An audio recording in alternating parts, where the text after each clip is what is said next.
pour la Shemitah, par exemple, l'année prochaine, Shnat Tashpab, ouais, 5782, c'est l'année de Shemitah, il faut se préparer. Et la Shemitah ne se fait qu'en Eretz Israël. C'est pour ça que pour ceux qui ne sont pas Olim Chadashim, qui ont déjà passé 1, 2, 3 ou 10 Shemitot en Eretz Israël comme moi, alors on sait qu'un juif de Choul et un juif d'Eretz Israël ne vivent pas la même Torah, le même judaïsme. Ils sont en dehors de la plaque tournante qui s'appelle Eretz Israël. Et donc, ils ne vivent pas cette dimension qui est la Shemitah, qui est une des mitzvot essentielles, puisqu'elle articule aussi toutes les mitzvot qui sont rythmées par la Shemitah, qui sont les mitzvot du Maaser, les dîmes. Vous savez, puisqu'on ne donne pas les mêmes dîmes la première, deuxième, troisième, quatrième, cinquième, sixième année de Shemitah. Tout ça, c'est réglé par le cycle de l'année sabbatique. Donc, on voit bien que tout ce qui est végétal est lié à la terre d'Eretz Israël. Et c'est normal. Pourquoi? Parce qu'on apprend de cela que être lié avec le végétal, c'est être lié avec la terre. Tout le monde le sait. C'est-à-dire tous les gens, tous les paysans et tous les gens qui ont une relation, qui recherchent une relation avec le végétal de nature, c'est-à-dire de voir dans le végétal quelque chose de plus que quelque chose à manger, savent que celui qui est lié au végétal, contrairement au nomade qui est lié à l'animal, il est lié avec une terre. Et il l'oblige d'ailleurs à être sédentaire, au moins pour un certain temps, et c'est par ce qui pousse que nous sommes liés à notre terre. Et c'est par là que je veux commencer, bien entendu. Vous avez compris là où je vais en arriver, bien entendu, c'est que le Rosh Hashanah Laïlan, c'est pas que des histoires du Etzadat Tovara, de l'arbre du bien et du mal et les 30 fruits, ce qu'on va apprendre, et toutes sortes de gématriotes, les Gilgoulé Neshamot, les métampsychoses dans les arbres. Comment vas-tu, vieille branche? Il faut faire attention quand on dit ça. On ne sait pas si c'est pas un Gilgoul Neshama. Et donc, vous avez compris, tout cela, c'est très beau, tous ces drachot. Mais fondamentalement, le Tu Bishvat, ou la fête du Ilan, la fête des arbres, c'est la fête de notre relation, puisque c'est toujours lié avec les mitzvot, les mitzvot qui sont liés avec ça, c'est notre relation avec notre terre. C'est-à-dire, par les mitzvot luyot ba'aretz, les mitzvot qui sont liés à la terre, c'est pas les mitzvot qui sont liés au mot de terre, c'est les mitzvot qui sont liés à la terre d'Eretz Israël. C'est-à-dire, donc ça c'est le premier enseignement extrêmement important. Le deuxième qu'on a appris ce soir, c'est que ce qui est important dans tout Bishvat, c'est de retourner à notre terre par l'intermédiaire du seder qu'on va faire, du fait de manger des fruits, etc. Tout ça, c'est un retour à notre terre. C'est pas un retour à la terre. C'est-à-dire, c'est pas ni de l'agriculture, ni du, comment on appelle ça, les mouvements écolos. C'est pas de l'écolo, c'est-à-dire les jolis écolos, mais c'est un retour à notre terre, à nous, en Eretz Israël. Alors, ça, c'est valable pour toutes les mitzvot liées à la terre.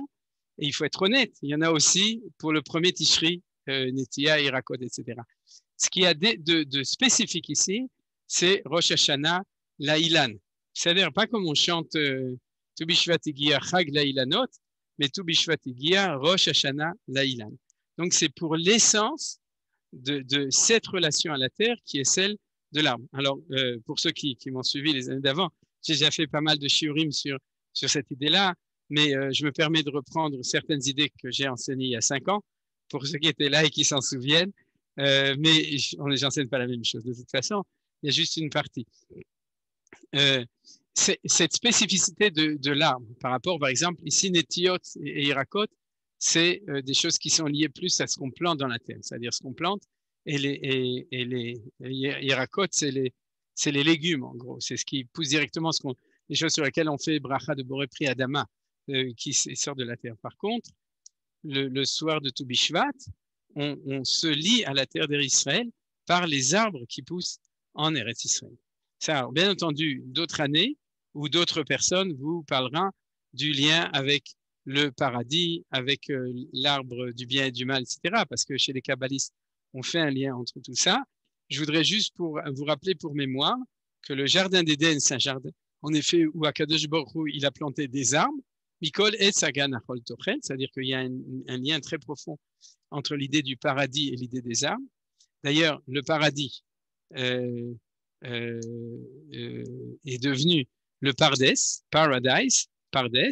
Et Pardes, un Pardes en hébreu, c'est un jardin d'arbres. C'est-à-dire, c'est comme ça que on est arrivé à tout ça. Et que le Gan Eden, dans ses frontières des 4 fleuves, c'est Eretz Israël. C'est ainsi que Rabbi Yehuda Levi, par exemple, le fait remarquer. Donc, il faut bien se dire que, de nouveau, on a une relation très profonde entre les arbres dans le monde même idéal qui s'appelle le Gan Eden, et le retour à notre terre à nous. Alors, ça, c'est un point. Le deuxième point important que je voudrais faire remarquer, c'est que la différence entre l'arbre et entre les légumes, je ne sais pas comment on appelle tout ce qui pousse, les tomates, les salades, les choux, etc. Peut-être que quelqu'un connaît le nom biologique. Les végétaux, mais les végétaux, ça inclut pas les arbres? Bon, disons comme ça. Ouais. Les végétales. Les légumes, tout simplement. Oui, on va appeler ça les légumes. D'accord. On va appeler ça les légumes et les arbres. D'accord. Ou l'herbe. On peut appeler ça en hébreu, c'est le déchet. C'est-à-dire ce qui est plus herbal et plus et les arbres. Donc, il y a un élément extrêmement important. C'est l'élément du temps. C'est-à-dire que dans ce qui est arbre, on a un temps extrêmement long entre le fait de semer et le fait de récolter des fruits. C'est-à-dire, et c'est le secret qu'on avait étudié d'autres fois du passage entre le Etz Peri et le Etz Oseperi dans la création, entre l'arbre fruit, c'est-à-dire on a immédiatement possibilité de le consommer, et le Etz Oseperi, c'est l'arbre qui fait un fruit, donc il y a tout un temps de gestation jusqu'au moment où on peut manger un fruit. Alors pourquoi est-ce que je parle de tout ça? C'est parce que, en fin de compte, dans l'arbre, il y a l'histoire du peuple juif. C'est-à-dire que toute l'histoire qui s'appelle la dialectique Galut Geoula, elle se trouve à l'intérieur de l'arbre. C'est-à-dire tout le temps d'hiver, c'est un temps de gestation, où dit la Gemara dans Masechet Rosh Hashanah, premier chapitre, où l'arbre se nourrit de la pluie, et en fin de compte, il donne ses fruits après. Et c'est ce qui explique d'ailleurs pourquoi est-ce que les Rosh Hashanah pour la Orla, pour les Maasrot, pour la Shemitah, etc., des arbres, c'est-à-dire le Rosh Hashanah des arbres en lui-même et à tout Bishvat est décalé, puisqu'il y a ce temps, on pourrait dire, préparation, gestation et ensuite production. C'est-à-dire c'est le fruit, il y a un temps. Il y a d'abord le temps du rythme annuel et puis il y a le temps général. Par exemple, la Gemara dit qu'un caroubier, ça prend 70 ans. Apparemment, en Eretz Israël, aujourd'hui, ça prend moins de temps. Mais ce qu'elle sous-entend, c'est que dans cette idée-là, on a tout le temps, tout d'abord, un temps de gestation où l'arbre, il n'est, on pourrait dire, ne produit rien, et ensuite un temps où il le produit.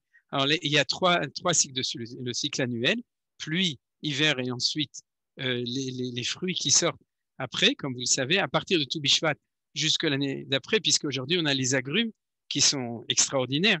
En ce moment, on a partout une floraison d'agrumes qui sont les fruits qui poussent avec la pluie de Tachap, de l'année dernière, de 5780.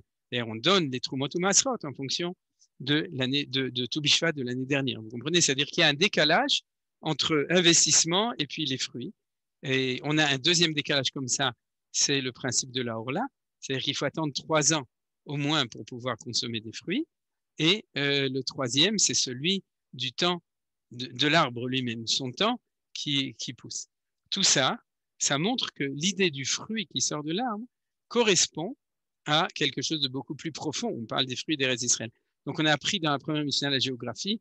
Maintenant, on fait un cours d'histoire. Vous comprenez? C'est-à-dire que dans le Rosh Hashanah Laïlan, on a la dimension géographie Eretz Israël et la dimension historique de Galut Geoula.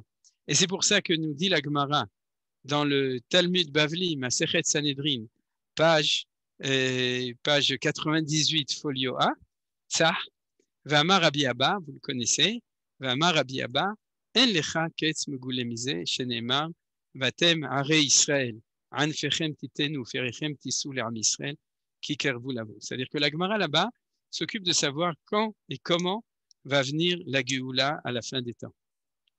Là, vous avez la traduction du Passouk. Le début, c'est la parole de Rabbi Abba, je vais la traduire. Et la Gemara, elle essaye de faire des comptes eschatologiques, c'est-à-dire des comptes pour savoir quand est-ce qu'elle viendra, ça viendra. Et puis, elle dit à la fin, l'eschatologique, c'est pas très logique. Donc, ça marche pas très bien parce que on peut pas faire ça. On n'a pas le droit de faire ce genre de compte. Alors elle dit, mais alors comment est-ce qu'on va savoir quand est-ce que la Géoula va arriver? Parce que si on ne peut pas faire des prévisions mathématiques, ce qu'on appelle un compte avec des hashbonotes, des gématriotes et des choses comme ça, alors comment est-ce qu'on va savoir? La Gemara dit, t'inquiète pas, il y a mieux qu'une prévision mathématique de probabilité, de prévision. Il y a le fait de le voir, c'est-à-dire quand on sera arrivé, on le verra. On verra que la Géoula est arrivée. Alors les Chachamim, ils ont dit, attends, mais comment est-ce que tu vas le voir? Elle m'a dit, mais c'est pas compliqué. C'est que la terre va redonner ses fruits. Et à ce moment-là, tu sauras que le temps de Géoula est arrivé. Donc, c'est la publicité, pas du tout pour le Keren Kahamet l'Israël, mais pour les kibbutznikim et les moshavnikim, c'est-à-dire ceux qui ont refait pousser des arbres fruitiers en Eretz Israël, parce que le Keren Kahamet, il fait des forêts, mais il plante pas tellement d'arbres fruitiers. Ceci dit, il a tous ses mérites, mais ce qui est important, c'est des arbres fruitiers. Et Rabbi Abba dit, c'est-à-dire, si tu veux savoir quand est-ce que la Géoula elle arrive, eh bien, regarde le jour où la terre d'Eretz Israël, elle redonnera ses fruits Be'ain Yafa, avec profusion, avec générosité. À ce moment-là, on saura que la Géoula arrivera. Je ne sais pas comment c'est arrivé, mais Elecha Ketz Megule Mise She'aretz Notenet. Je ne sais pas comment c'est tombé du texte. Et peut-être que c'est marqué dans Rashi et pas dans le texte, mais en tout cas, c'est comme ça que c'est chez Neymar. C'est-à-dire que la terre donne ses fruits avec générosité, comme il y a marqué, et c'est un passage d'Ézéchiel, donc la Medvav 36, Anferem titu ou ferechem tisu la Misraël kervolavo. Maintenant, ce qui est important, c'est justement, c'est pas que la terre refleurit dans le sens qu'il y a des fleurs ou qu'il y a des arbres, c'est qu'il y a des fruits. C'est-à-dire, c'est ce qui a marqué Pérotéa, elle donne ses fruits ici, et elle est fruits. Et c'est ce qu'on va faire le soir de Tou Bishvat. Le soir de Tou Bishvat, on ne va pas planter des arbres, ce qui est très beau, c'est le nouveau minhag de planter. Cette année, on ne peut pas tellement, et on s'est planté. Mais ce qu'on va faire, c'est le minhag des Mekoubalim, ce qui est institué, c'est de manger des fruits. Parce que le secret de la Géoula, c'est qu'après l'arbre vient le fruit. C'est-à-dire après l'exil vient la Géoula. C'est-à-dire il y a un temps et il y a un temps. C'est-à-dire après ce qui est sec, à ce moment-là, je suis un arbre qui est sec. Alors à ce moment-là, il y a là plus que la floraison, il y a la fruitaison. Je ne sais pas comment on dit en français, mais c'est le temps où les fruits, c'est-à-dire la terre donne des fruits. C'est ça qui est important et c'est ce qu'on voit aujourd'hui, Baruch Hashem, Chasdei Hashem, qu'il y a un temps comme ça et il y a un temps comme ça. Ce qu'on voit ici, et je crois que c'est ça qui est tellement important, c'est que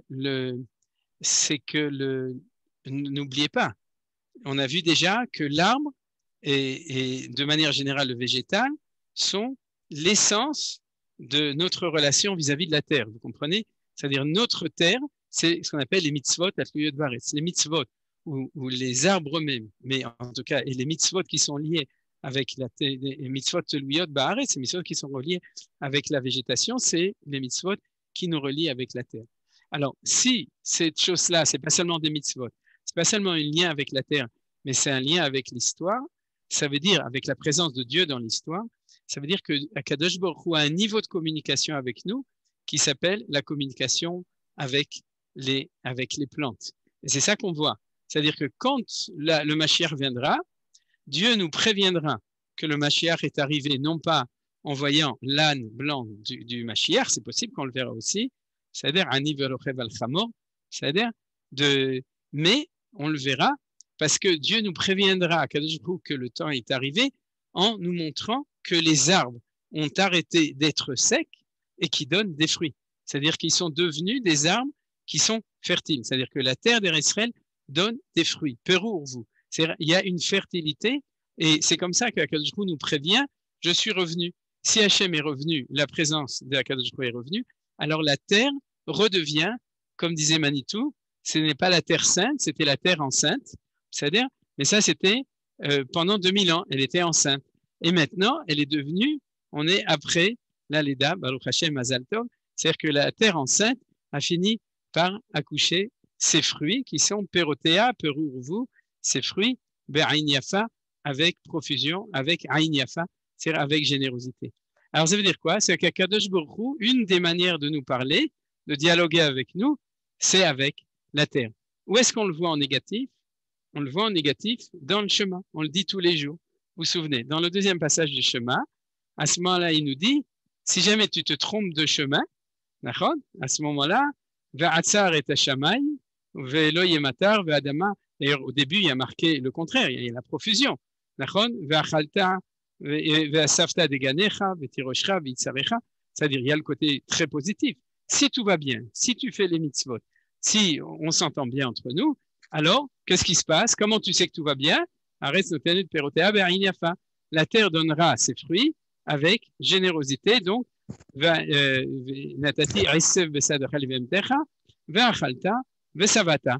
C'est-à-dire, tu vas manger et tu seras rassasié. Donc, il y a un contact, un dialogue positif. Si par contre, ishamru lachem peniftel v'achem, faites attention que votre cœur ne se détourne pas. Vous allez faire de l'idolâtrie. Et à ce moment-là, Akadosh Baruch Hu te dit, tu veux que je te prévienne que ça ne marche pas? Comment est-ce qu'il fait? Il n'envoie pas une lettre de Nanach Nikim, il le fait avec la terre. C'est-à-dire,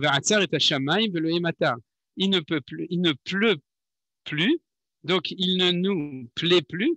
Et à ce moment-là, la terre devient aride. Et la terre ne donnera pas sa récolte. C'est-à-dire que la pluie, c'est une chose. On pense toujours à la pluie du ciel, mais il y a aussi la récolte de la terre. C'est-à-dire cette bracha, cette bénédiction spéciale, n'est pas seulement une bénédiction, c'est le langage de dialogue de Akadosh Baruch Hu avec nous à un certain niveau. Alors, vous voyez ce que c'est que Tu Bishvat.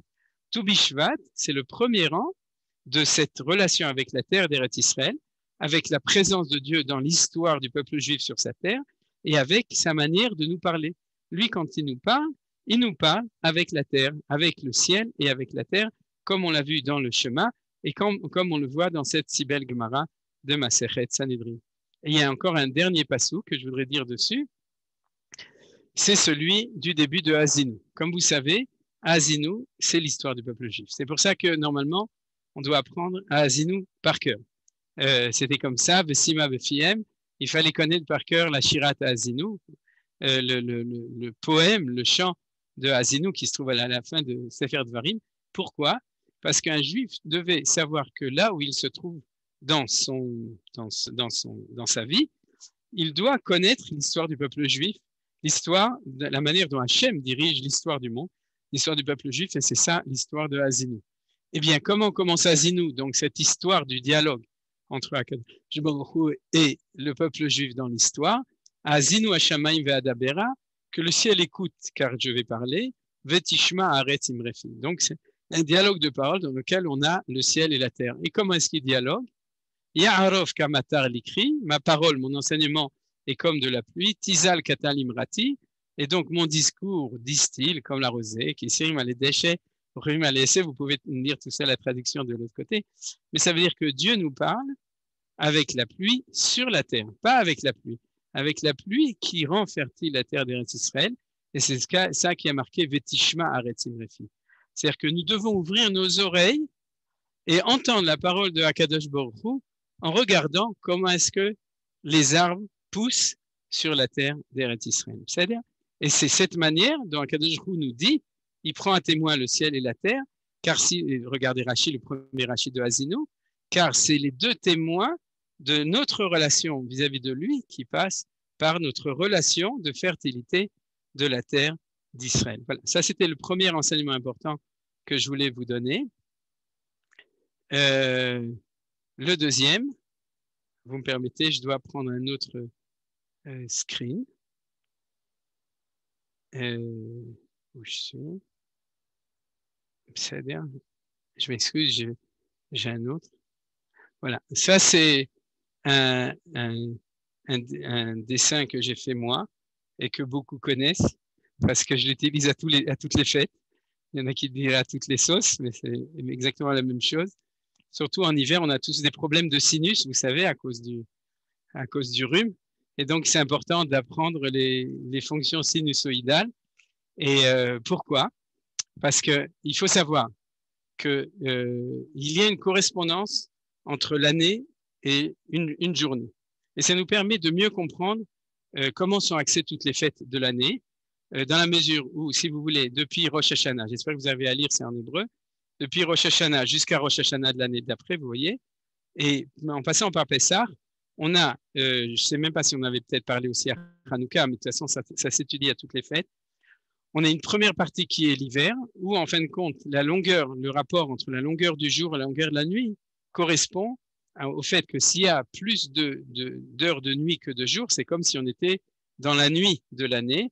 Et lorsque, au contraire, on passe en fait de l'équinoxe d'automne à l'équinoxe du printemps, en passant par le solstice d'hiver, et ensuite dans la deuxième partie de l'année, où au contraire le sinus est positif, à ce moment-là, on passe de l'équinoxe du printemps par le solstice de l'été, qui est ici, ensuite de nouveau à l'équinoxe d'automne. Alors, dans cette partie de droite, vous avez toutes les fêtes qui ont été données par la Torah, de Géoula, donc de fêtes de libération, qui ont été données. Pessah, Shavuot, Sukkot, c'est le rythme d'été, et donc le rythme de la lumière, où il y a plus de jours que de nuits. Et on a le cycle d'hiver, le cycle d'hiver, qui commence à Rosh Hashanah et qui termine par Pessah, dans lequel on a les fêtes de Galout. Alors, la première fête de Galout, c'est au solstice d'hiver, c'est Hanouka. La deuxième fête de Galout, c'est Purim, qui est si on divise, qui est un mois avant Purim, donc avant Pessah. Donc, si on a 6 mois, on pourrait dire, dans les équivalents des heures, c'est 2 heures avant Pessah. On en avait déjà parlé. C'est ce que dit la Gemara, on va l'étudier, du fait que Purim correspond à l'aube, c'est-à-dire ce qu'on appelle Alot HaShachar, alors que Pessah correspond à la Zricha, le lever du soleil. Vous voyez, dans cette correspondance du jour et de la nuit, le passage de la nuit au jour, c'est la Zricha. Donc, on en parlera sûrement aussi à Purim, peut-être à Pessah. Et où se trouve Tu Bishvat? Tu Bishvat, c'est 2 mois avant Pessah. Vous voyez, c'est-à-dire qu'à partir de maintenant, on commence la fête. On a Tu Bishvat. Ensuite, on va avoir tout Béadar, c'est Pessah de Jérusalem, pour nous, Bezrat Hashem. Les autres, ils sont en avance d'une journée, ils font le Yud Dalet. Et ensuite, on va voir tout Benissan, c'est-à-dire la fête de Pessah. Maintenant, vous comptez 1 mois et encore 1 mois, on va voir 3 mois où le summum du mois, là où il y a la pleine lune, on fait la fête. Et à quoi ça correspond? Ça correspond à quelque chose d'extrêmement important. Vous savez que quand on fait la Birkat Hailanot, la bénédiction sur les arbres, c'est en Nissan. C'est au moment où vraiment il y a toute la floraison. Et ensuite, à Shavuot, un peu plus tard, 50 jours après, on sait que c'est le Hag à Bikurim. Bikurim, c'est qu'on amène les prémices des fruits. C'est en fin de compte, les fruits, ils sortent pas maintenant. C'est-à-dire même les fleurs, à part le shaked, celui qui est le plus rapide, parce que ou shakdan, c'est-à-dire celui qui est le premier à sortir ces fleurs, et vous les avez vues, ça fait même déjà 2 semaines pour ceux qui mettent le nez dehors, qui ont la chance. C'est-à-dire, sinon je vous envoie des photos, mais si vous voulez, mais en tout cas c'est extraordinaire. C'est-à-dire qu'il y a déjà depuis 2 semaines une floraison. C'est-à-dire qu'en fait les arbres cette année, ils ont fait comme Beth Shammai. Bon, on ne va pas se chamailler avec eux, ils se sont trompés de 2 semaines, mais en tout cas, ils sont en possèque pour nous réjouir un petit peu avant, vu qu'on est un petit peu enfermés. Mais en tout cas, il y a le début de floraison, summum de floraison à Pessah, c'est pour ça qu'on fait la Birkat Hailanot, et les fruits ne commencent en fait qu'à Shavuot. Alors à quoi ça correspond ça? Ça correspond à la prévision, c'est-à-dire la capacité à l'intérieur de l'obscurité de la nuit de pouvoir déjà entrevoir la possibilité de la floraison. Et la fleur, c'est pas encore le fruit. C'est-à-dire que la grandeur de Tu Bishvat, c'est de faire la fête au moment où commencent les premières fleurs et de savoir qu'un jour, il y aura le temps où la terre va donner avec profusion des fruits. Et quand tu vois la première fleur, tu sais qu'un jour, les fruits vont arriver. Alors, la grandeur de Tu Bishvat, c'est pas Shavuot. Shavuot, on fait aussi ça. Vous savez, c'est les Chag HaBikurim dans les kibbutzim, on allait avec les paniers et où on amenait les fruits, etc. C'est très joli, c'est comme ça que ça se faisait à l'époque du Beth Amikdash. On montait au Beth Amikdash, Chag HaBikurim. Mais aujourd'hui, on est dans une prévision, la capacité de voir. Alors, si vous voulez, deux petites remarques très belles dessus, c'est que ceux qui l'ont institué, c'est les sages de Tzvat, il y a de cela entre 300 et 500 ans. Eux étaient ceux qui ont prévu quelques centaines d'années avant pas la floraison, la fruitation, la sortie des fruits que nous avons la chance d'avoir vus de notre temps. Eux, ils ne les voyaient pas. Mais on pourrait dire que c'était les premiers qui ont vu fructification. La fructification. Hazak ou Baruch. Monsieur et Madame Nakash, Todaraba. Fructification, très Todaraba. Donc, on pourrait dire que eux, c'était les Shagdanim, c'est ceux qui, expulsés d'Espagne, sont arrivés à Tzfat, à Yerushalayim, à Tibériade, et qui ont été capables de voir, d'entrevoir au début, c'est ce que dit par exemple Malcho, le Rabbi Chaim Vital, dans son introduction au Etzraïm, vous regarderez, où il parle que de ça. C'est-à-dire que c'était des Meshihistim, c'était des gens qui s'occupaient de messianisme, non seulement de le voir, mais de le faire avancer. C'était ça leur but essentiel, c'est d'amener le Mashiach, et comme je l'ai mentionné, mais ils étaient à un temps avant. C'est-à-dire qu'ils étaient capables d'entrevoir ça. Ça, c'est la première remarque. Donc, on sait que historiquement, quand on fait Toubi Shvat, on fait aussi la fête de ceux qui ont été capables de nous prévenir qu'un jour arriverait la fructification, même quand on ne la voyait pas ensemble, parce qu'on était 1 heure avant l'aube. Vous voyez, l'aube, c'est, on pourrait dire, si ça c'est 6 heures du matin, ici c'est 4 heures du matin, ça c'est minuit, hein, Hatzot, ça c'est 4 heures du matin, c'est Purim, et ça c'est 2 heures du matin, donc c'est bien apparemment. Alors justement, c'est quoi est-ce qu'il y a une relation avec ça? C'est 4 heures. Vous comprenez, les 4 heures, c'est l'équivalent, puisqu'à 6 heures dans la nuit, chaque mois, c'est 2 heures. Est-ce qu'on a une remarque, une référence pour ça? Alors, on va la voir. Je referme cette source et j'ouvre de nouveau notre source habituelle. Et on va l'étudier maintenant. C'est une Gemara dans Maseret Brachot qui nous dit qu'il y a 3 Mishmarot dans la nuit. 3 Mishmarot, ça veut dire qu'il y a 3 fois 4 heures dans le rythme de la nuit qui correspond aux Mishmarot des gardes. Quand nous, on était à Tzahal, c'est comme ça qu'on faisait. C'est-à-dire qu'on savait qu'on devait garder 4 heures, et ensuite 4 heures, et ensuite 4 heures.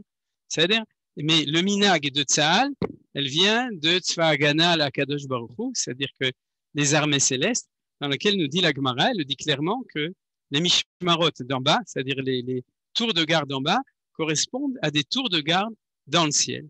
Et les tours de garde des anges, c'est-à-dire qu'il y a une première Mishmeret de 6 heures à 10 heures du soir, si on a 12 heures de nuit, ensuite de 10 heures à 2 heures du matin, et ensuite de 2 heures du matin à 6 heures du matin jusqu'au lever du soleil. Et la Gemara demande, mais comment tu peux savoir, si tu n'es pas toi-même garde, comment tu peux savoir quand est-ce que se changent les gardes dans le ciel? Et elle nous dit, mais il y a un signe. Siman Ladavar, Mishmeret Rishona, ou Mishmara Rishona, je crois que je me suis trompé, non, je ne me suis pas trompé, puisque première garde, Hamor Noer, c'est que les ânes, ils anoient, comment on dit ça?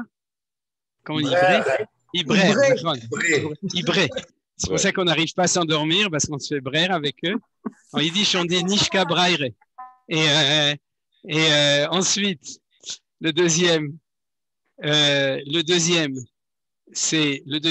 c'est marqué ici dans la Gemara, Klavim Tzorakim, c'est-à-dire entre 10 heures du soir et 2 heures du matin, c'est le temps où les chiens aboient. Et à ce moment-là, la troisième, Tino Kioneg Mishde Imo, Veisha Mesaperet Inbaal. Alors j'ai entendu cette explication, elle est connue, mais de Rav Daniel Epstein, Shlita, que vous connaissez sûrement aussi, et qui nous avait expliqué toute cette Gemara, je pense sur la base du Rabbi Tzadok Akwen Milublin, mais de ses Hidushim à lui. Mais il y a un moment où le bébé, il est en train de pleurer. C'est-à-dire que Am Israël commence déjà à pleurer pour dire le temps est arrivé de la Géoula.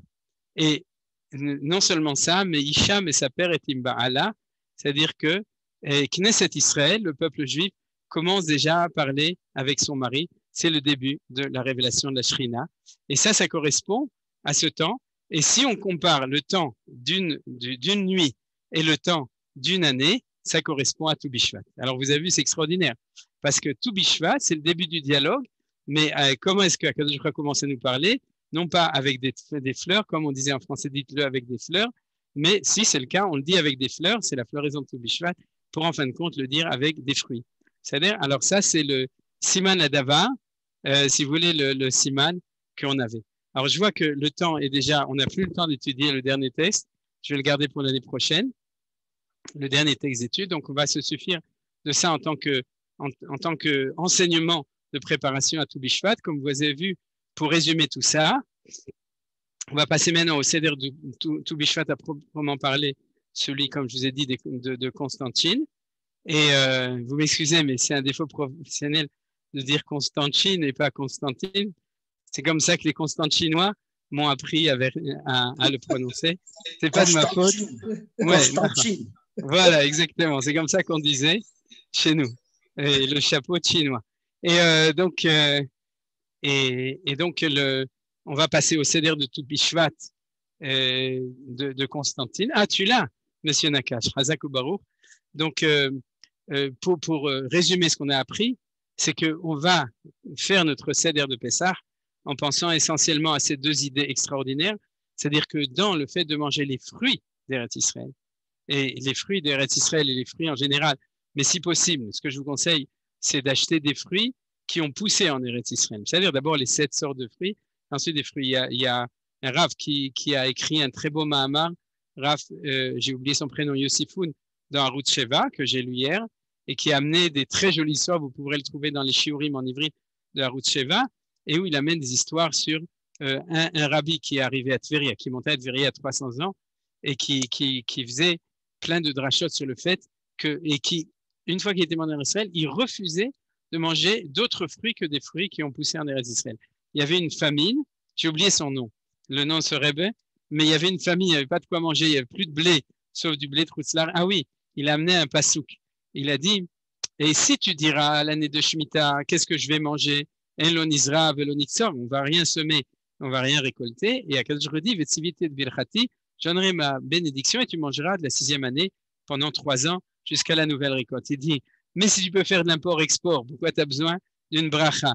Tu importes du blé de Hutzlaretz. Il dit, ça prouve qu'Akadosh Baruch Hu ne pensait pas du tout qu'en année de Shemitah, on était censé amener des fruits d'un autre pays. Lui, il pensait qu'il valait mieux manger les fruits d'Eretz Israël.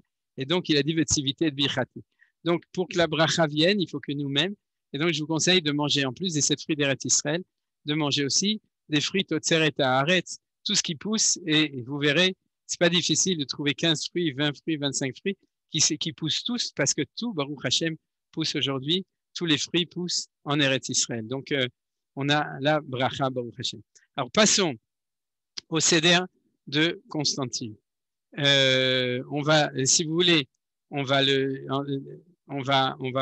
passer directement. Je vais vous l'expliquer sans lire ce qui a marqué ici.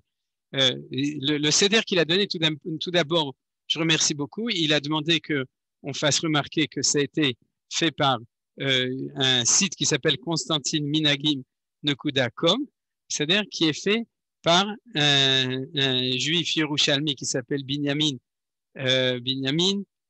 Khalifa. Donc j'ai parlé avec lui, on remercie Binyamin Khalifa pour avoir fait ça et on va utiliser son Seder à lui. Alors son Seder à lui, il est basé sur le fait qu'on prépare une première assiette avec tous les fruits d'Eretz Israël, les Shivat Aminim, vous voyez ici, et dans le dessin on a les Shivat Aminim. Ensuite on prépare et ensuite lui ce qu'il propose chez les kabbalistes, on va tout de suite expliquer, et j'ai expliqué aussi les autres années, mais vous allez voir que c'est lié avec son étude sur la tfila, parce que en fait on prépare 3 sortes de fruits. Des fruits qui n'ont ni écorce, ni noyau. Vous voyez ici à droite, première assiette, deuxième assiette. Première assiette, Shivat Aminim, les 7 sortes de fruits d'Eretz Israël. Deuxième assiette, c'est des fruits où on mange tout le fruit. Alors là, il a mis des pommes, des poires, des afarsemon, je dis en ivrite, et des noix de cajou. C'est-à-dire, j'ai discuté avec lui, mais il paraît que les noix de cajou, ça n'a pas d'écorce. C'était une discussion corsée, mais il a fini par me convaincre que donc, mais les fruits sont multiples et si possible pas variés. Donc variés, vous pouvez acheter absolument ce que vous voulez. Le Icar, c'est que c'est des fruits qui se mangent entièrement. Donc vous avez là un exemple de 4. Et ici, ensuite, troisième assiette, des fruits qui ont un noyau mais qui n'ont pas d'écorce. Alors vous avez la prune et l'abricot ici. Et dernier, c'est des fruits qui ont une écorce. Aucune importance. Est-ce qu'ils ont un noyau ou non? Ce qui est important, c'est qu'ils aient une écorce. C'est la 4e assiette. Donc, il y a une orange, un citron et des pistaches. Mais c'est uniquement des propositions. Ce qui est Nechman Meod, à part ça, vous voyez, il y a ici dans ce Seder du vin rouge et du vin blanc. Tout ça, c'est tous les minagim. En fait, c'est pour ça que j'ai choisi ce Seder, parce que c'est un Seder Ben Leumi, il prend les minagim de toutes les communautés, donc tout le monde il trouve son compte. Chez les kabbalistes, en tout cas selon un certain livre ou selon certains enseignements, on s'efforce d'avoir 10 fruits comme ça, 10 fruits comme ça et 10 fruits comme ça, c'est-à-dire dans ces 3 assiettes. Mais la vérité, c'est que ça inclut aussi les fruits d'Eretz Israël. C'est-à-dire si vous en faites 7 de moins, ça revient à 30 moins 7, ça fait encore 23 fruits. C'est pas difficile, on peut les trouver entre les confitures, les boîtes de conserve, les fruits frais, les fruits secs, etc. Si vous travaillez un peu sur le projet, vous pouvez y arriver. Mais en tout cas, il faut un petit peu chercher, mais on peut y arriver. Maintenant, ce qu'il propose, et j'ai trouvé que c'était pas mal, dans la mesure où c'est quand même un petit peu difficile, c'est une deuxième coutume. C'est-à-dire, la coutume minimum pour nous qui sommes d'Eretz Israël avec la profusion, c'est les 7 fruits d'Eretz Israël. La deuxième coutume, c'est de prendre 15 fruits. Pourquoi 15? Parce que tout bishvat, les Anglais prennent 2 fruits, parce que eux ils lisent tout bishvat. Et la troisième coutume, comme je vous ai dit, c'est 30 fruits. Et la quatrième coutume, c'est chez les chassidim, c'est, comme disait Manitou, c'est autant de fruits qu'on peut en trouver. Alors, vous pouvez trouver des tables, et il y en a chez des gens partout, qui ont une table avec 50 fruits, 60 fruits, 100 fruits, etc. Même c'est-à-dire, on peut, si on s'efforce, on peut augmenter. Mais ça fait pas partie des coutumes, ça fait partie des folies. Alors, il y en a qui sont comme ça. Donc maintenant, ce qu'ils proposent, c'est beaucoup plus raisonnable. C'est ce qu'on appelle Shavei le Kol Nefesh, c'est-à-dire tout le monde, même en allant au supermarché, à la Macolette, même si on ne va pas à Mahane Yehuda, on peut le faire, c'est d'avoir 15 fruits en plus. 1, 2, 3, 4, 5, 6, 7, 8, 9. Non, 15 fruits avec les Shivat Aminim. Ça fait 7 et 9, ça fait, c'est ça, 15 ou 16, bon, l'homme chané. Vous ferez les comptes tout seul. Et comme ça, on arrive aux 15 fruits, en tenant compte malgré tout de la très belle idée, de cette idée kabbalistique, de prendre des fruits comme ça.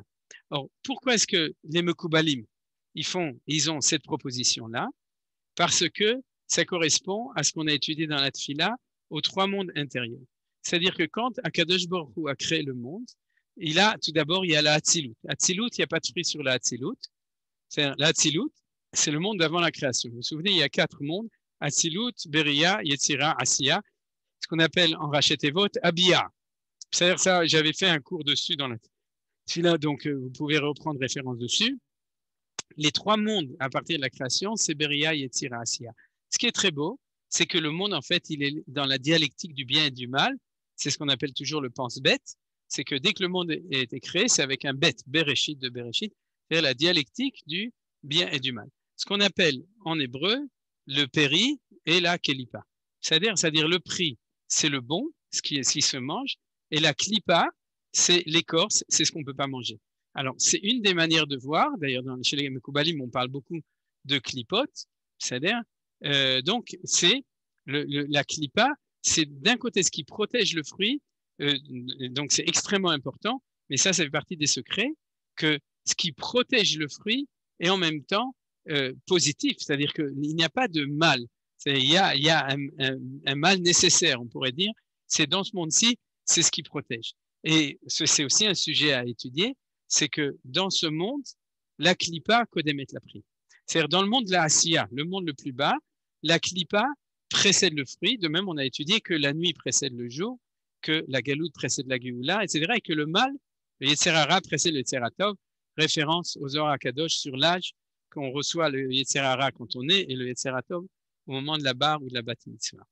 Donc, tout ça, c'est un enseignement extrêmement important de klipa kodemet la pri, mais c'est dans le monde de la asiya. C'est-à-dire, c'est le monde ici de l'orange, du citron et de la pistache. Mais tout ça, c'est une évolution. C'est-à-dire, dans la Hatzilut, il n'y a pas de fruit du tout. Il y a quelque chose de supérieur. Dans la création, on a, a priori, quelque chose qui est descendu dans l'existence, mais qui est parfait, donc il n'y a que du fruit. C'est les premiers. Là, il y en a 4, ça peut être jusqu'à 10 à cause des 10 sphirotes, mais c'est des fruits où il n'y a ni écorce, ni pépins non consommables. C'est-à-dire, tout se mange. Ça correspond au monde idéal de l'instant de la création, puisqu'il est en correspondance avec le monde idéal d'en haut. Il n'y a que du bien.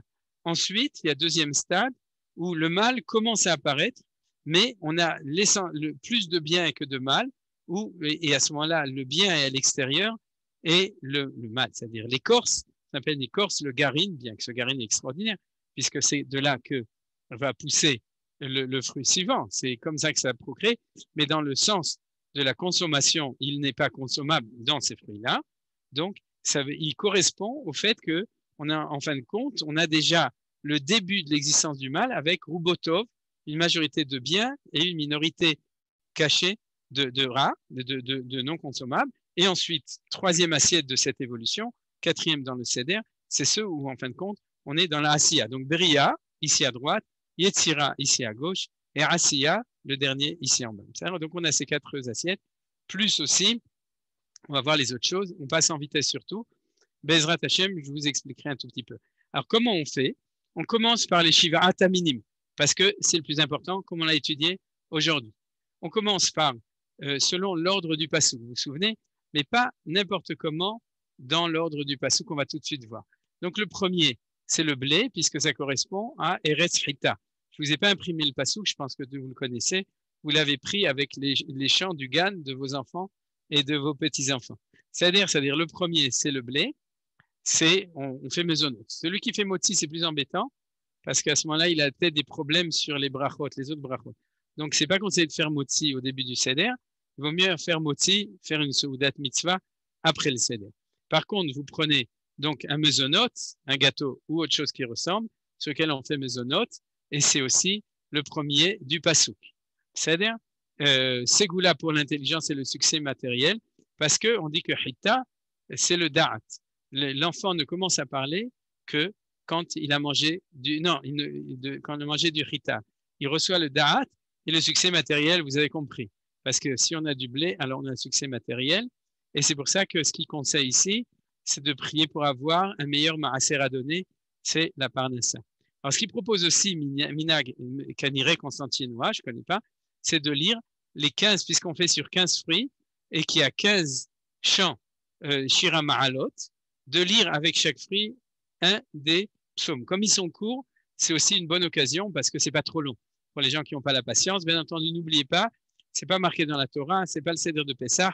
Si les conditions ne se prêtent pas à faire tout ça, vous le faites selon ce qui vous semble mieux pour qu'il y ait de la simcha et de la joie. Alors, l'orge, c'est le deuxième Seora qui vient après.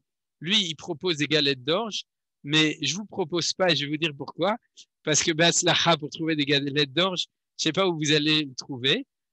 Shalom Bait, je ne sais pas pourquoi. Et prier pour la Géoula, je ne sais pas non plus pourquoi. Mais Psaume 121, et Saïnel Harim, donc c'est le suivant. Alors, ce que je vous propose par contre, c'est de boire de la bière. Et pourquoi? Parce que la bière, c'est fait avec de l'orge. Et ça, c'est sûr que vous allez trouver de la bière. Si vous trouvez de la bière faite en Eretz Israël, ça existe, c'est encore mieux. Mais sinon, vous prenez la bière de Karl Bach. C'est probably the best Rebbe in the world. Vous connaissez? Donc, ou si vous trouvez autre chose. Mais non. Si vous la buvez là, vous faites chez Akol. Mais moi, ce que je vous conseille, c'est de ne pas faire de bracha et de passer tout de suite à Boré Pri Geffen et boire une première coupe de vin. C'est-à-dire directement après le blé qui a une très belle bracha mezonot, c'est de faire Boré Pri Geffen. Et là, il y a cette habitude, vous connaissez, de passer de boire que du vin blanc, ensuite un petit peu de vin rouge, ensuite encore plus de vin rouge, moitié-moitié, ensuite un rove de vin rouge et la quatrième coupe que du vin rouge, c'est-à-dire de mélanger les vins.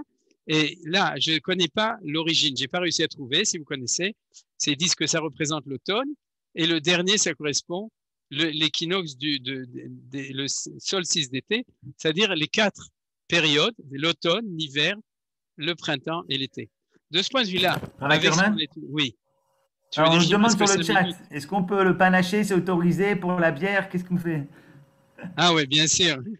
Surtout pour les gens qui ne sont pas trop jeunes, boire du panaché, c'est pas si mal que ça. C'est-à-dire, mais il n'y a pas de problème. C'est-à-dire là, tu rentres dans un lien de Icar et Tafel. C'est-à-dire il faut que le Icar, au niveau du goût, soit la bière pour que ce soit une mise en bière qui soit logique. C'est-à-dire, mais pas triste. Mais on peut tout à fait boire. Maintenant, de toute façon, ça ne change pas. Pourquoi je dis de boire d'abord le Geffen? Parce qu'il y a une halakha. Là, je vous donne aussi quelques halakhot en passant. si quelqu'un il est Kovea Souda sur du vin, à ce moment-là, toutes les autres boissons que vous buvrez dedans, vous êtes yotzé avec le vin. Comme quand on fait moti et qu'on est yotzé de tout.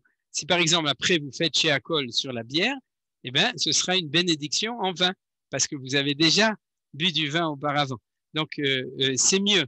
C'est-à-dire à ce moment-là, on est kovea, on fixe tout le seder de Tu Bishvat sur le yain. Comme c'est vous avez acheté que du vin qui est le Shevach Eretz Israël, c'est pas difficile à le trouver, et le rouge et le blanc, ou pour ceux qui font ça, ou en tout cas une bouteille de vin, à ce moment-là, vous avez de nouveau un grand Shevach de boire du vin qui pousse, et vous savez, avec les plus grandes médailles du monde aujourd'hui, c'est le yain de Eretz HaKodesh, le vin de Eretz Israël.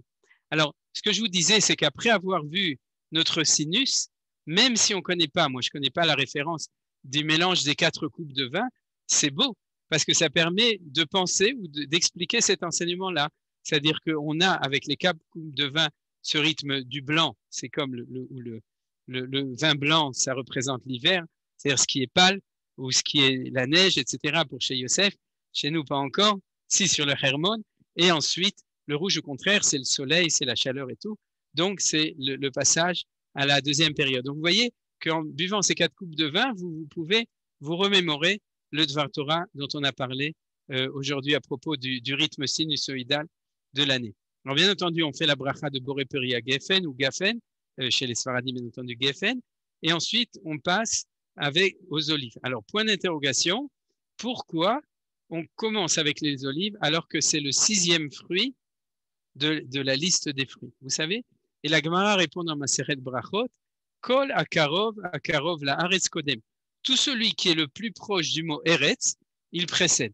Donc, on mange des olives et des dattes avant de manger du raisin, des fruits. Hein. Le geffen, c'est parce qu'on fait près geffen qu'une bracha plus meoula qu'on le fait avant.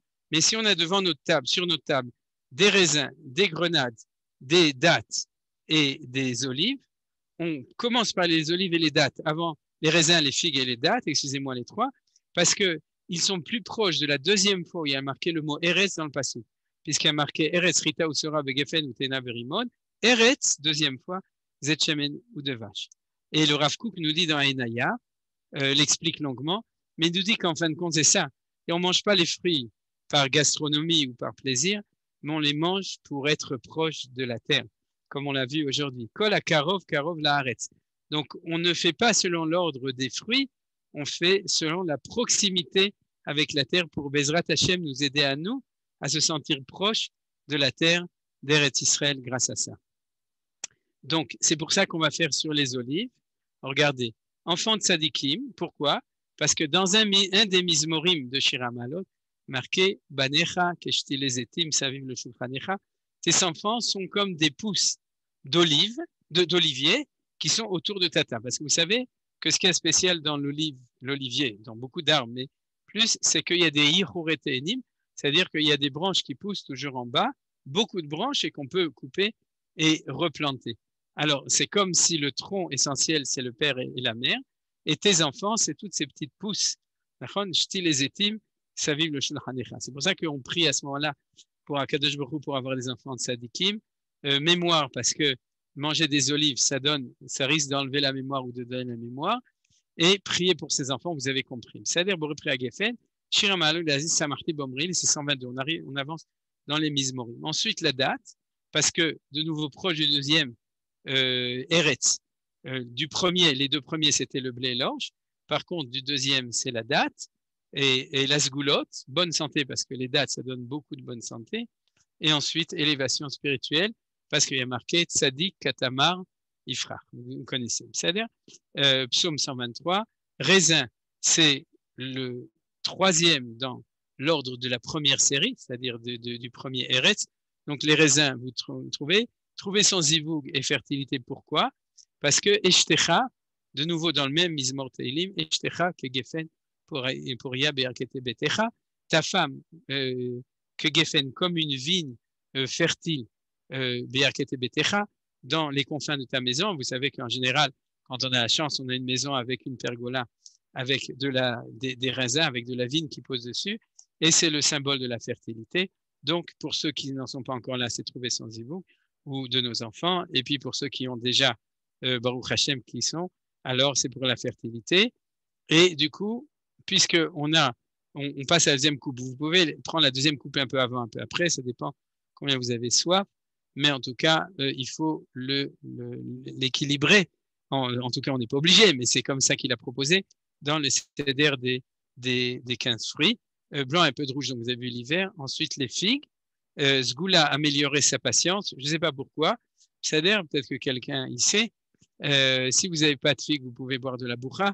Mais surtout, mais en tout cas pour les figues, si les figues sont sèches, vous faites attention de ne pas confondre les figues et les vers de terre. La grenade ensuite, Sgoula, améliorer sa shmirat halachon, garder sa langue. J'ai aucune idée pourquoi. Si vous trouvez, vous m'envoyez l'explication. Psaume 126. Constantine Minagim de Kudakom, c'est important. Et ensuite, on continue. Alors, on a fini avec les Shivarat Aminim selon l'ordre que la halacha fixe au niveau des brachot et de l'ordre de le manger. C'est-à-dire, on respecte cette proximité avec la terre d'Eretz Israël et ces 3 brachot qu'on a déjà fait. Mezonot, Geffen et Haaretz, donc tous les fruits de la truc. Deuxième plateau, fruits se mangeant de leur totalité. Et là, il a proposé un Yiratzon. Yiratzon, regardez, c'est très beau. Sheni Yafim Ibahutz ve Yafim Ibifnim. Alors ça, d'après moi, c'est quelque chose de tout à fait moderne. C'est pas constantinois d'origine. Ça m'étonnerait. Sinon, vous me direz. C'est-à-dire qu'on voit que c'est de l'hébreu moderne, celui qui l'a fait. C'est-à-dire de faire correspondre non seulement à l'idée kabbaliste des olamot, mais de faire correspondre à une prière pour soi, qu'on soit beau à l'extérieur et beau à l'intérieur, puisque c'est des fruits qui n'ont pas de clipa. Vous voyez, c'est les pommes pour les gens qui sont encore paumés, les poires pour les poires, les noix de cajou. Troisième coupe de vin, le printemps, et le hafarsemon, qui est aussi un fruit aujourd'hui, de nos jours, qui est un fruit qui pousse en Eretz Israël, qui est un fruit de saison, qui n'est pas cher, et on mange tout le fruit. Donc, vous êtes invité à le prendre à un autre. C'est moi qui lui ai proposé de mettre ça. Alors là, il s'est trompé. Et pas 4e plateau, mais 3e plateau. Donc, vous corrigez. C'est le 3e plateau. Fruit dont on mange l'extérieur. Regardez, très beau Yiratzon. Yiratzon, sheniske leotzi mitochenu, et kol advarim shen behem tzorech, sina, kina, azvu, taharut, netiratina. C'est-à-dire que ici, c'est les arbres, c'est les fruits dont on ne mange pas à l'intérieur. Donc, l'intérieur représente les mauvaises choses. Alors, on prie pour que tout ce qu'on a de mal en nous, qu'on réussisse à le sortir, pour qu'on soit nettoyé de tout ce qu'on garde à l'intérieur de soi, la haine, la jalousie, la tristesse, la rivalité, la rancune en cœur. Mais vous pouvez bien entendu rajouter plein de choses à votre convenance. Ce qui est important, c'est de le faire besimcha. Ensuite, donc c'est les fruits, les 2 fruits qu'il a proposés, les pruneaux et les abricots. Et on passe au 4e plateau. Donc, le dernier, fruit dont on mange l'intérieur parce qu'il y a une clipa extérieure, c'est le olam ha'asiya, c'est le plus bas, et aussi un très beau yiratzon. Shenire tatov ametikut bechol adam kolel be'atzmi, vesheniske ladun et kol adam lukav zchut, lo lirot bo ezeshu klipa chalila. C'est-à-dire de ne pas juger les gens selon leur extérieur, mais d'être capable de juger leur intérieur, c'est-à-dire de voir, même là où on ne le voit pas, d'être capable de voir le bien dans chacun, y compris en nous, parce que vous savez que c'est aussi un des problèmes, c'est que des fois, on n'est pas capable de voir, comme disait Manitou, Vavta le reacha kamocha. Tu as 2 mitzvot. D'aimer ton prochain, mais aussi de s'aimer soi-même. Mais s'aimer soi-même, c'est voir en soi le bien qu'on a en nous. Et regardez, vous voyez, c'est ce qui est marqué ici dans le Yiratzon en français. Donc, les oranges, c'est-à-dire les pistaches, et il a oublié les citrons. Ah non, il ne les a pas oubliés. Donc, les oranges et les pistaches, ils ne mangent pas. Pourquoi ils ne mangent pas les citrons? Du coup, ça fait 15. C'est pour ça qu'on avait compté 16, mais en fait, il n'y en a que 15, parce que les citrons, c'est amer. Alors, 4e coupe de vin rouge était, alors certains font un tov amétif sur un meilleur vin en fin de souda. C'est une très bonne idée. C'est-à-dire, ne prenez pas le vin rouge pour mélanger que de cette bouteille, prenez un autre vin rouge et gardez une très bonne bouteille de vin rouge, surtout en ce moment où on a toutes les raisons d'être triste, vu qu'on a plein de problèmes dans le monde. On est tous confinés, etc. Donc, il faut vraiment en profiter pour Yahin et Sameach, pour être joyeux et se rendre heureux, en tout cas ce soir-là. Prenez la meilleure bouteille que vous avez, Ken Achol Véchateau 1981, vous connaissez, un château. Ken Gamani Shomea. Et donc, vous prenez une bonne bouteille et vous faites dessus à Tov Ameti. Tov Ameti, ça veut dire que même si c'est bien aujourd'hui, Vameti, Vakadosh Baruch Hu, il fait que tout va de mieux en mieux et que Bezrat Hashem, avec tous les problèmes qu'on a personnellement et tout le problème que le monde entier a en ce moment, compris Bechavana, que le monde aille vers une meilleure, qu'à partir d'aujourd'hui, qu'Akadosh Baruch Hu, il annule tous les xérot très hautes et qui donne qu'une bracha de Atov Vameti. Alors, ce qu'il propose pour terminer, c'est de rajouter encore 3 brachot. Une première, c'est Boré Priadama, puisqu'on n'a pas fait jusqu'à maintenant. Maintenant, si vous voulez le faire avant, parce que vous préférez le faire avant, c'est pas interdit, à condition que ce soit après Boré Priaetz, si vous voulez le faire avant, mais il a proposé des fraises, il a bien raison, parce que c'est des vrais fruits, et c'est des vrais fruits d'Eretz Israël, avec la crème chantilly pour Zachar et Tadaga, Asher Nochal Ben Israël Chinam, de se souvenir de Chantilly et de la forêt de Chantilly.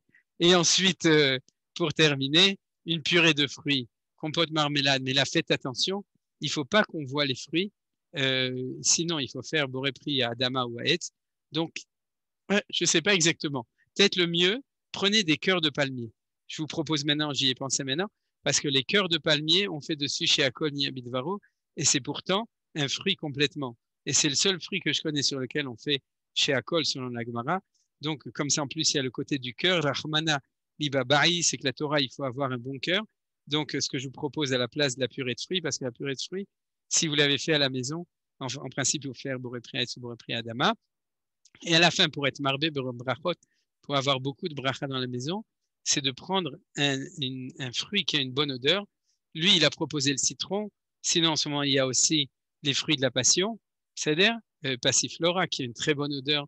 Vous pouvez choisir autre chose, mais il y a une bracha spéciale, Baruch Ata Hashem Elokeinu Melech Haolam, Anoten Reach Tov Baperut. Ceux qui vont dans une étable, vous savez quelle bracha on fait quand vous êtes à l'étable avec les vaches. Anoten Reach Tov Baparot. Donc, c'est-à-dire, pour ceux qui aiment cette odeur. Donc, nous avons terminé au pas de course toute cette étude sur le Seder, une bonne préparation au Seder de Toubishvat. Vous avez vu qu'on a tout dedans et on a vraiment ce qu'on a étudié sur l'histoire, sur la relation avec la terre, sur tous les olamot, sur tous les mondes, et essentiellement sur le fait que si on fait beaucoup de brachot, Akadosh Baruch Hu amènera beaucoup de brachas sur nous, sur notre famille et sur le peuple d'Israël. Toda Rabba. Si vous avez des questions, amen, amen, vous êtes invités à les poser. Amen, sinon, amen. Yohann, t'as prévu une chanson ou non? Alors, avant les questions, page de pub. Quoi? Page de pub pour les différents événements. Ce soir, vous m'entendez? Bien Oui. sûr. J'ai dit avant les questions, je fais une petite page de pub. Ce soir, il y a un événement aussi pour Toubishvat, ceux qui veulent, organisé par l'IMOD avec Morali. On aura le Rav Bochko, l'ambassadeur d'Israël en Ukraine, Gaël Grunwald. C'est les 120 ans du Kakel. Donc, on va parler de Toubishvat. Demain, on a avancé la journée du souvenir de l'Holocauste qui tombe cette année le jour du Toubishvat. Donc, on l'a avancé demain soir. On aura le Rav Fison et Shlomo Balzan pour nous parler de la libération d'Auschwitz. On essaiera d'être pas trop triste, mais de voir la libération. Et mercredi, il y a le Seder de Toubishvat avec Midreshet Yehuda et le Chouk Ben Ogrot. Ce ne sera pas ce Seder, on va faire Mekoutsar, ok? Ce sera 30 minutes, sympathique. Il y aura un peu de musique également. On s'inspirera du Seder. Alors avec Herman, il y a beaucoup de gens qui m'ont demandé, donc si tu pourras me l'envoyer, il y a plein de gens qui veulent recevoir le feuillet par WhatsApp, par mercredi soir, Seder raccourci. Après, il y aura deux conférences, Ariel Assaf et Rav Ouziel. Voilà, c'était la page de pub. Les questions, c'est maintenant. Allez-y, Rien. il y a des gens qui ont envoyé des questions sur le chat. Si vous voulez les poser oralement, c'est mieux. Sinon, je vais essayer, mais j'arrive pas tellement à lire pendant que... La bière, il y en a beaucoup qui demandent la bière et l'orge en fait. L'orge, je crois qu'on peut faire aussi un gâteau à base d'orge. C'est un petit peu bizarre parce qu'on n'a pas l'habitude. Qu'est-ce qu'on fait avec Oui, l'orge? alors si vous achetez de Kemar Seora, c'est-à-dire de la farine d'orge, et vous voulez faire vous-même quelque chose, oui, si vous trouvez, bien entendu, il n'y a aucun problème, mais on ne fait pas la bracha, comme tous les fruits de l'arbre, on fait sur l'olive, et du coup, c'est valable pour tous les autres fruits qui vont venir après, est-ce que ce soit des shivataminim, des 7 sortes, ou des autres fruits qu'on va manger ultérieurement. De même, une fois qu'on a fait mésonote sur un gâteau, ou c'est quelque chose qui ressemble de blé, c'est valable aussi pour ce aura. Disons que l'avantage de la bière, c'est que tout le monde peut trouver de la bière. La bière, si on la boit avant d'avoir bu le vin, on fait chez Akol. Comme je dis, si vous la buvez après, je pense que c'est plus intelligent parce que de donner d'abord la préséance au Boré Pri à Geffen Et à ce moment-là, on n'a plus besoin de faire de bracha, comme je vous ai dit. C'est valable aussi pour un kiddush du Shabbat matin ou n'importe quand. Quand on est kové à une seuda, un repas, sans faire motzi, mais qu'on boit du vin, à ce moment-là, toutes les autres boissons gazeuses, pas gazeuses, alcooliques ou pas alcooliques, qu'on boit après, dans ce même repas, on ne fait pas de bracha parce qu'on a fait boré pri à Geffen, qui rend yotze, qui nous extempe de la bracha sur toutes les autres boissons, donc y compris la bière pour ce cas-là. Est-ce qu'il y avait encore une autre question, Johan, que tu as vu dans le chat que tu veux me transmettre? Non. Non. Ok, est-ce que vous avez d'autres questions? Oui. Le nom de la forcémone en français, autant que je me souvienne, c'est la plaque mine. Là? Une plaque mine. J'arrive pas à entendre, je suis désolé à cause du micro. La La plaque forcément, mine. c'est plaque mine, oui. Oui, C'est pas ça, non? Oui. En français, c'est voilà. plaque. C'est C'est comme kaki ça que ça aussi. s'appelle. Oui, Nachon. C'est comme ça qu'on l'appelle en français. C'est pour ça que j'ai Voilà. préféré l'appeler en hébreu. Mais Oui, Menachem. oui, en Maurice. français, c'est kaki. Oui. Ça s'appelle aussi À kaki. propos du cœur de palmier sur lequel on fait, qui est du fruit, qui est de l'arbre, et sur lequel on fait shakol, mais qui n'est pas un fruit, c'est la branche. C'est pas un fruit. Le cacao, Nachon. Peut-être trop dire ça. C'est une racine, c'est le Ah, cœur oui, j'ai de compris. l'arbre. Alors, oui, ce que j'ai vu. qui donne le chocolat, c'est la seule manière de faire le cacao qui est le fruit de l'arbre. Et le chocolat, on a l'habitude de faire shakol. Oui, ça, c'est une très bonne idée. Ah, Hazak c'est Baruch. une bonne idée, ça. C'est-à-dire que c'est encore mieux. C'est-à-dire que le cœur de palmier, de ce point de vue-là, vous avez raison, bien que le palmier, c'est de nouveau, c'est bien que ces palmiers-là, ça vient de Khoul, et c'est pas des palmiers dattiers. Ils sont pas datim. Mais ceci dit, vous avez raison. On peut faire avec du chocolat. C'est une très bonne idée. D'ailleurs, il y a une bracha spéciale. Chocolat niya bidvaro. Et ok. Alors, encore une remarque. C'est-à-dire, Toda Rabba, Hazak Baruch. Oui. Et le whisky, c'est de l'orge, non? Si c'est de l'orge, alors c'est très bien. C'est du houblon, je crois que c'est une sorte. Est-ce que quelqu'un peut confirmer que c'est de l'orge, le whisky? Je sais pas. Ouais. J'ai même pas la coupe après la main. Qu'est-ce qui est prévu après 4 verres de vin? Direct au lit.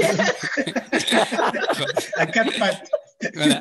C'est ce qu'on fait. On fait la bracha Olivier. Nachon.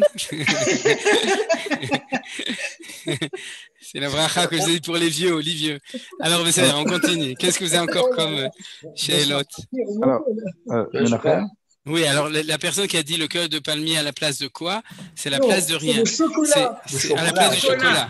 C'est-à-dire ou bien un chocolat ou bien un cœur de palmier. Ou C'est bien quelque les chose. Ou bien les deux. Non, mais il faut décider. Dans ce cas-là, il faut savoir une halakha, haviv adif. Ce que vous préférez, vous devez choisir. Si vous avez les deux devant vous qui ont la même bracha, alors je suis sûr que la plupart des gens, c'est le chocolat, il n'y a pas de doute. D'accord. Rana Kerma, tu t'es fait dépasser, désolé. Le chocolat l'emporte sur le cœur des palmiers. Hein. D'accord, c'est avec le vote.